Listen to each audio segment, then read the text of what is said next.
Welcome back, everyone, for another deep dive. Today, we're going to be looking at marine engineering drafting. We've got some really cool information from RoleCatcher, and that's a career development platform. It seems like they have a ton of resources for this kind of stuff. Yeah, what's really interesting about this career path is that it's a really unique blend of art and engineering. Basically, marine engineering drafters, they take these like grand visions from engineers and then they have to turn them into these super detailed blueprints, and these blueprints are actually used to build ships. And we're not just talking like little sailboats here. I mean, Huh. these are massive cargo ships, high-speed ferries, even submarines. Whoa, submarines. That's wild. So it's like they're architects, but instead of buildings, they're designing these massive vessels that sail the sea. I've always been fascinated by those giant cargo ships, the ones that look like they have like a whole city on them. It's incredible to think that a marine engineering drafter is a part of making those things a reality. But those ships are so intricate and complex these days. I'd imagine it takes a lot more than just a steady hand and an eye for detail, right? You're totally right, yeah. Those old days of using pencils and rulers to make blueprints are long gone. Nowadays, it's all about using computer-aided design or CAD software. It's pretty amazing, actually. Imagine designing something as complex as a propeller system in 3D. You can spin it around on the screen, zoom in on every little detail, even run simulations to see how it will hold up against waves. Wow. So they basically get to build these ships virtually before they even get near the water. That's really cool. Yeah, it's like they have a digital shipyard right at their fingertips. And just like you need a good crew to run a ship, marine engineering drafters need a whole set of skills to be successful. Makes sense. So what are we talking about here? What kind of skills do they need? Well, they definitely need to be masters of CAD software, but there's a lot more to it than that. Think critical thinking, problem solving, even being able to communicate clearly with others. They are basically the connection between what the engineer wants and what the manufacturer actually builds. So they need to be able to speak both languages. It's like they're bilingual, but instead of speaking two different languages, they're speaking engineer and builder. Exactly. And speaking of having the right tools, this is where RoleCatcher comes in. They have a ton of great resources, everything from job postings to platforms where you can connect with other people in the industry. And they even have this huge database of interview questions. Oh, wow. Interview questions, like a whole library of them. Yeah, it's actually really cool. And they have a free membership you can sign up for. They even have a paid version where you can have an AI give you feedback on your interview skills. Wow. An AI that can help you with your interview. Mhm. That's crazy. But for now, let's stick with the human aspect of things. So for someone who's thinking about a career in marine engineering drafting, what are some must-have skills that they should focus on? Well, you're going to need a really good grasp of math. And I Yeah. mean a really good grasp. We're talking geometry, trigonometry, being able to calculate all sorts of dimensions and tolerances like it's nothing. They need to be able to take an abstract concept and translate it into measurements that can be used to build a ship that can actually float. So it's not just about being able to make lines and curves on a computer. Right. It's about understanding the why and the how behind those lines and curves. Exactly. And on top of that, you'll need to be a really good reader. And I don't mean the latest novels. I mean being able to decipher complex engineering plans. And they're often filled with all sorts of technical jargon and specifications that you'll need to be able to translate into drawings that anyone on the manufacturing team can look at and understand. So like a scholar deciphering ancient texts. Except instead of figuring out lost history, they're creating the future of ships. I like it. And something else I noticed is that RoleCatcher mentioned job stability being a plus for this career. What does that look like exactly? You know what? They're right. The boat building industry is actually growing pretty steadily right now, especially when you look at more specialized sectors.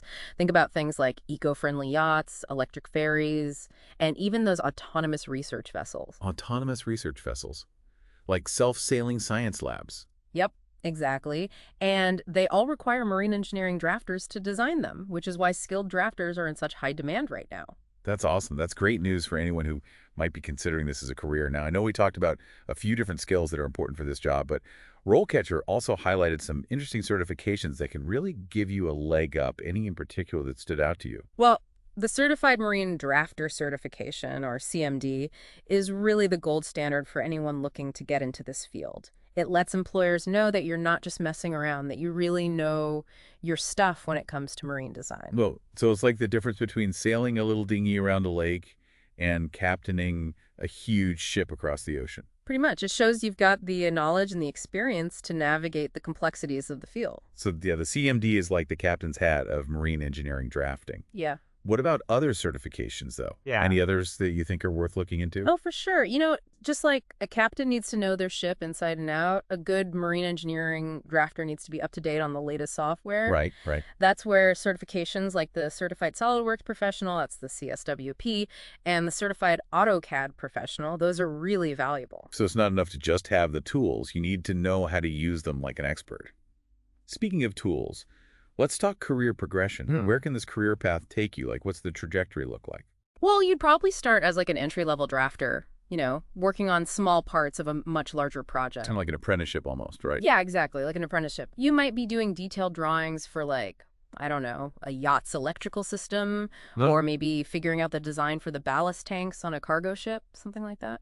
Getting to learn from the more experienced drafters, kind of like a new sailor learning from, someone who's been at sea for a long time. Yes, perfect analogy.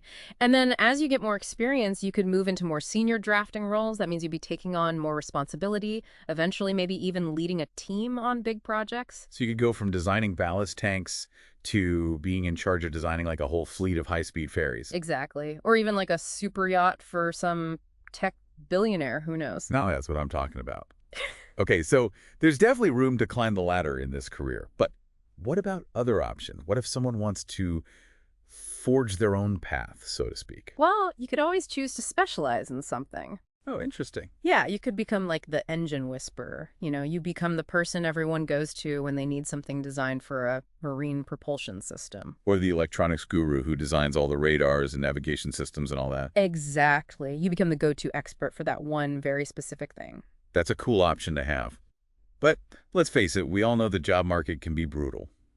What kind of advice does RoleCatcher offer for someone who wants to stand out? They have these great tips for something they call beating the automated recruiter, which is super relevant these days. Beating the automated recruiter. What's that all about? Well, these days, your resume might have to go through some kind of AI screening before a human ever sees it. Really? And AI is deciding whether or not I get the job. It's just a first step. But yeah, a lot of companies are using them now to filter through applications. So what? I need to make my resume robot-friendly. Basically, it's about understanding what these AI systems are looking for. What keywords, what skills, making sure you have the right experience listed. It's like sending a signal that the AI is programmed to pick up on. So it's like search engine optimization, but for your resume. Instead of getting more clicks, you're getting more interviews. That's a great way to put it. So how does RoleCatcher help with this exactly? Well, they have these cool tools you can use that will analyze your resume and compare it to the specific job description you're applying for. It's like having a personal career coach helping you fine-tune everything. Okay, that is super useful. Like having a secret weapon in your back pocket for the job hunt. Totally. That way, you're not just throwing your resume out there randomly. You're tailoring it for each job to make sure it's seen by the right people. Speaking of skills, we've touched on a few, but I think it would be good to dive a little deeper. There's a lot more to being a marine engineering drafter than just knowing CAD software. Okay, yeah, for sure. Let's unpack that a bit. Where do we start? Well, we talked about math skills, but you'll also need a really good understanding of engineering and technology in general, particularly as it applies to marine design. Right, so it's not like you're just drawing a pretty picture of a boat. You have to understand all the engineering that goes into making a boat actually function out on the water. Exactly. You need to be able to look at an engineering drawing and understand things like tolerances, what materials are being used, all that kind of stuff. Because you're not just making lines on a computer screen. You're essentially creating a plan for a structure that can withstand the forces of nature. You got it. And that's where physics comes in. Physics, everyone's favorite. Oh, right. Yeah. But it's important, especially when you're talking about fluids and materials. You're designing something that has to operate in a very specific and often dangerous environment. So things like buoyancy, how to make a boat stable, how to reduce drag in the water. Yeah, all of that. Those are the kinds of concepts you need to be comfortable with. It's not just theoretical. It's fundamental to making sure your designs are actually going to work in the real world. It's like the difference between drawing a picture of a bird and understanding the aerodynamics of how a bird flies, right? Exactly. And it's not just the forces of nature you need to think about. There's also all the mechanical stuff. Oh, right, like the engine, the propeller, the pumps. It's like a whole other world under the waterline. Exactly. So you need to be familiar with all those different mechanical systems.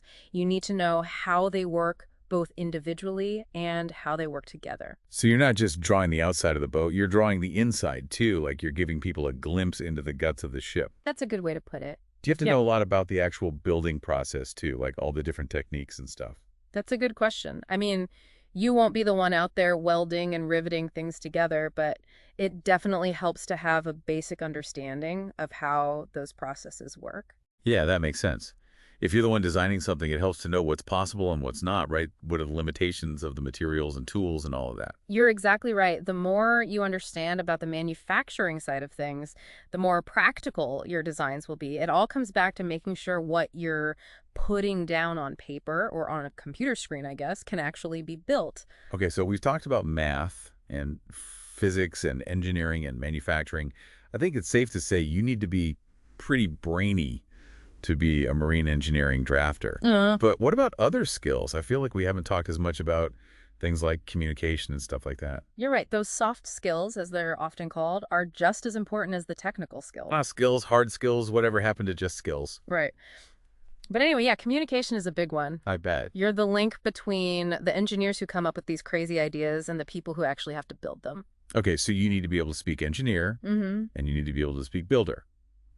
Sounds like a fun challenge. It definitely keeps things interesting. And don't forget about listening. You have to be a really good listener to be a good marine engineering drafter. Why is listening so important? Because you need to be able to understand the needs of the engineers, but you also need to understand any constraints the manufacturers might have. Maybe there's a limited supply of a particular material, or maybe a certain tool isn't available. Being able to listen to and process all of that information is what allows you to come up with designs that are both creative and realistic. It's like you're a diplomat trying to find common ground between these two different worlds. Yeah, kind of. And speaking of challenges, you're going to run into design challenges. It's inevitable. I imagine so. Something's bound to go wrong at some point. Exactly. And you'll need to be able to think on your feet, come up with solutions. Maybe the original design doesn't work, so you need to go back to the drawing board, maybe literally. Or maybe there's a material shortage and you need to find a suitable replacement. Being able to problem solve is key. It's like you're sailing through uncharted waters sometimes. You have to be ready for anything. That's a great way to put it. And one more thing I wanted to mention was teamwork. Teamwork makes the dream work, right? Exactly. Marine engineering drafting is definitely a team effort. You'll be working with so many different people, engineers, architects, other drafters, people on the manufacturing team. You need to be able to communicate effectively, give and receive feedback, all that good stuff. So if you're someone who likes to be on their own and do their own thing, this might not be the career path for you. Probably not, no. But on the plus side, if you enjoy collaborating and bouncing ideas off of other people, it can be a very rewarding environment. So we've talked about all sorts of different skills, from the really technical stuff to the more interpersonal stuff. But what about just staying up to date on the field in general? Technology changes so fast these days. How do you keep your skills sharp? Well, luckily, RoleCatcher has some advice for that, too. They think of everything. Right. They actually have a whole section on their platform dedicated to professional development. Things like attending workshops, going to conferences. So you're constantly learning and evolving, making sure you're always at the top of your game. Exactly. And they also recommend joining professional organizations, things like the Society of Naval Architects and Marine Engineers. That working. Always a good idea. Yeah, and even just subscribing to industry magazines and journals can make a huge difference, like just staying up to date on the latest trends and technologies. It's like you're always adding new tools to your toolbox, making sure you're ready for whatever challenges come your way. This has been an incredible deep dive. It really has. We've covered so much ground, everything from CAD software to the physics of buoyancy. And don't forget AI recruiters. Oh, yeah. How could we forget about them? But before we wrap things up, I always like to leave our listeners with something to think about. A little food for thought. I like it. So remember at the beginning we were talking about how marine engineering drafters are kind of like architects? Yeah, architects of the sea. Exactly. Taking these raw materials and shaping them into these incredible vessels. And we talked a lot about the technical side of things, the software, the calculations, the importance of precision. All the stuff that makes sure those ships actually float. Exactly. Hmm. But there's also I don't know if this is the right word, but like an artistic element to it too. isn't there? Oh, absolutely. It's not just about functionality, it's about aesthetics too, right? 100%. Yeah. Have you ever seen, like, a really beautifully designed boat? Oh, yeah, for sure. There are some boats out there that are just stunning to look at, like works of art. Right. And that's part of what a marine engineering drafter does. They bring that artistic sensibility to their work. So they're not just crunching numbers and running simulations, they're also thinking about how the ship is going to look, how it's going to make people feel. Exactly. It's about finding that balance between form and function, creating something that's both technically sound and visually appealing. That's really cool. Yeah. So yeah, anyone who's thinking about this career path, remember, you're not just drawing lines on a page, you're shaping the future of maritime design. You're creating something that might one day sail across the ocean. And that's a pretty amazing thing to be a part of. Well, on that note, I think we'll wrap up this deep dive. Until next time. As always, thanks for listening, everyone. Keep exploring, keep learning, and who knows, maybe we'll see you out on the open water someday.